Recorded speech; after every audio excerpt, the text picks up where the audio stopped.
नमस्कार, चंद्रकांत भी भट्ट अमेरिका से। एक बढ़िया आर्टिकल्स जब मैंने पढ़ा तो मेरा दिमाग काम करने बंद हो गया। अच्छे लोग अच्छे आर्टिकल्स भेजते हैं, पढ़ता हूँ, समझता हूँ, मेरे जीवन में मैं उसको उतारने की कोशिश करता हूँ, क्योंकि ज़िंदगी में बहुत कुछ सीखा, समझा, पाया और दुनिया को दिया। किसी ने गद्दारी की, किसी ने अच्छा कहा, किसी ने बुरा किया, किसी ने खंजर भी बोला, और कितने लोग ऐसे भी आए कि कुछ पाने के लिए वो मेरे साथ नहीं रहे, लेकिन उन्होंने दोस्ती भी निभाई, सब कुछ निभाया। मैं इन सभी का धन्यवाद करता हूँ। आज मैं एक ऐसी सच बात आपके सामने रखता हूँ, शायद आपको आपके जीवन में उतारने की, समझने की ज़रूरत है कि क्या इंसान जो है वो अगर अबजोपति बन जाता है, अगर रोडपति बन जाता है, तो उसके लिए क्या जीवन में होता है, ना क्या ज्ञान, क्या पढ़ा लिखा इंसान के पास ज्ञान है या नहीं है, ये समझने की आपको ज़रूरत है। मैं बात करता हूँ विवेकानंद, स्वामी विवेकानंद की बात करता हूँ कि राजस्थान के एक रजवाड़े में मेहमान थे और खितरी के महाराजा के ये मेहमान बने थे, और वो जो मेहमान बने थे वो अमेरिका के जाने के पहले बने थे। अब तो वो तो थे महाराजा, तो अब विवेकानंद का स्वागत कैसे करें। और अमेरिका जाता है सन्यासी, और पहला सन्यासी, तो स्वागत से विदा होनी चाहिए, मीन्स अच्छी तरह से उसका स्वागत होना ज़रूरी होता है। तो हर एक की अपनी भाषा होती है, अपने सोचने का ढंग होता है। महाराजा और क्या करता, उसने देश की सबसे बड़ी जो ख्यातनाम वेश्या थी उसको बुलावा भेजा। हर अपनी हैसियत के मुताबिक सोचता है कि उनको किस तरह सम्मान करना। महाराजा महाराजा की तरह सोचता है, सन्यासी सन्यासी की तरह सोच, और सैनिक सैनिक की तरह, लोग की तरह सोचते हैं। जिसकी पास जो होता है उसके मुताबिक उसकी सोच होती है। तो वो राजा था, उसने सबसे बड़ी जो ख्यातनाम वेश्या थी उसको बुलावा भेजा, और उसने बड़ा जलसा मनाने का निर्णय कर दिया, और उसमें वेश्या का नाच रखा। यह भूल ही गए कि किसके लिए यह स्वागत समारोह हो रहा है। महाराजा को ये मालूम नहीं था कि मैं जो स्वागत समारोह रख रहा हूँ वो किसके लिए हो। कोई महाराजा नहीं है, कोई बिजनेसमैन नहीं है, कोई सेनापति नहीं है, कोई राजा नहीं है। उसको समझ में नहीं आता था। वो था विवेकानंद के लिए समारोह था। और जब विवेकानंद को आखिरी घड़ी पता चला कि सब साज कर बैठ गए थे, वेश्या नाचने को तत्पर हैं, दरबार भर गया था, तब विवेकानंद को बुलाया गया कि अब आप आए। अब उन्हें पता चला कि एक वेश्या का नृत्य हो रहा है उनके स्वागत में। तब तक उनको पता नहीं था कि उसको किसके लिए बुलाया है, किसको बुलाया है स्वागत के लिए। तो विवेकानंद की दशा समझ सकते हो। बड़े मन को चोट लगी कि यह कोई बात हुई। एक सन्यासी और वेश्या उसके सामने नाच गान करेगी, ये सोच भी एक सन्यासी कैसे कर सकता है?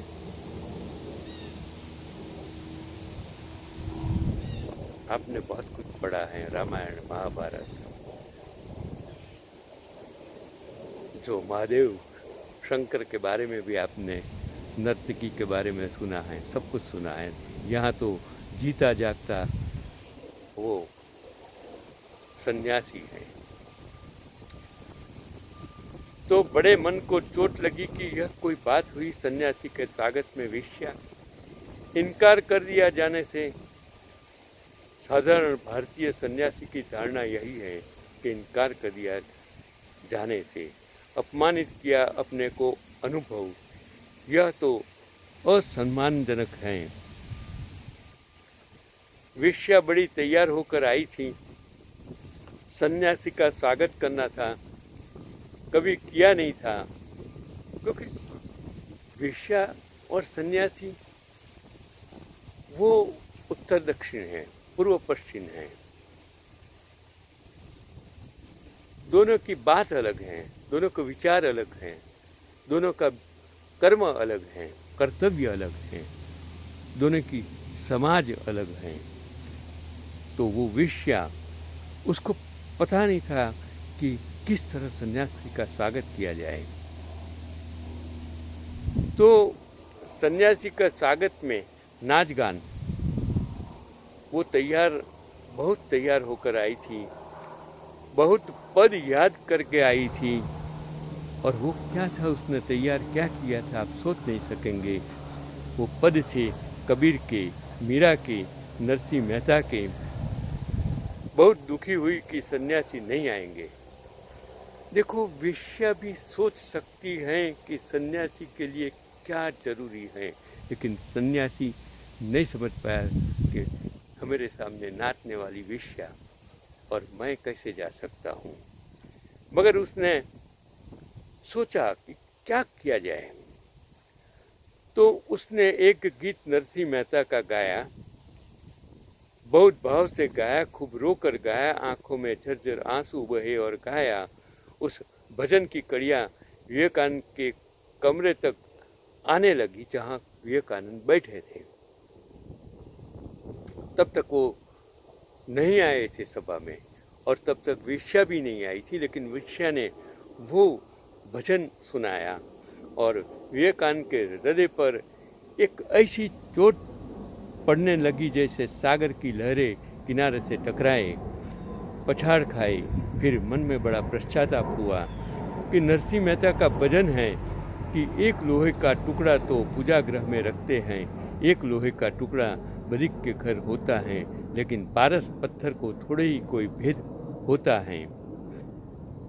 चाहे बधिक के घर का लोहा ले आओ जिससे काटता रहा हो जानवर को, और चाहे पूजा गृह का लोहा ले आओ जिससे पूजा होती रही हो, और पारस पत्थर तो दोनों को छूकर सोना कर देता है।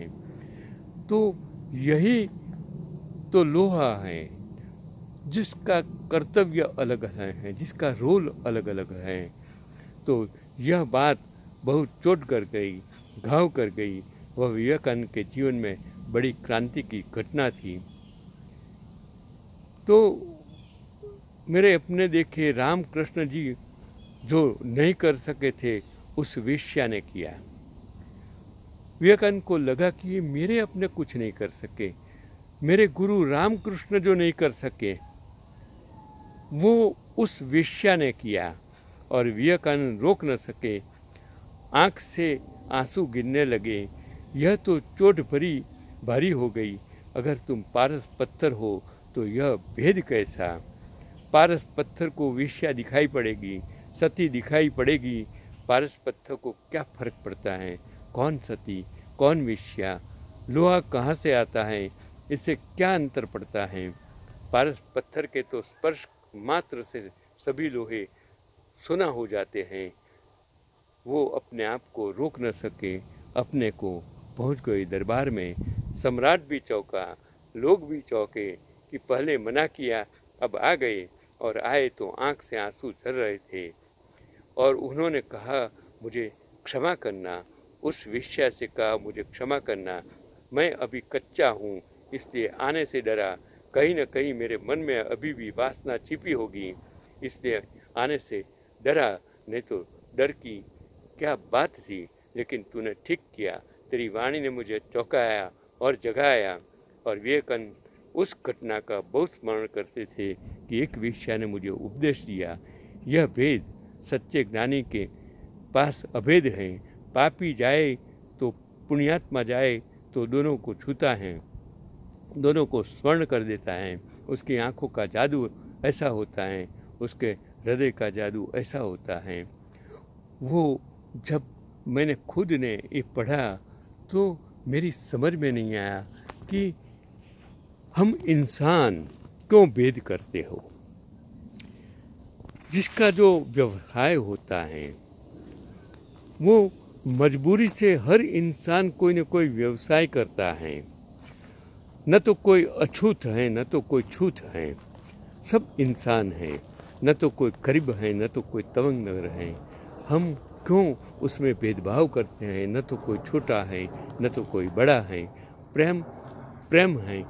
प्रेम के आगे न तो कोई उम्र है, प्रेम के आगे न तो कोई जात पात है, प्रेम के आगे न तो कोई गरीब और अमीर है।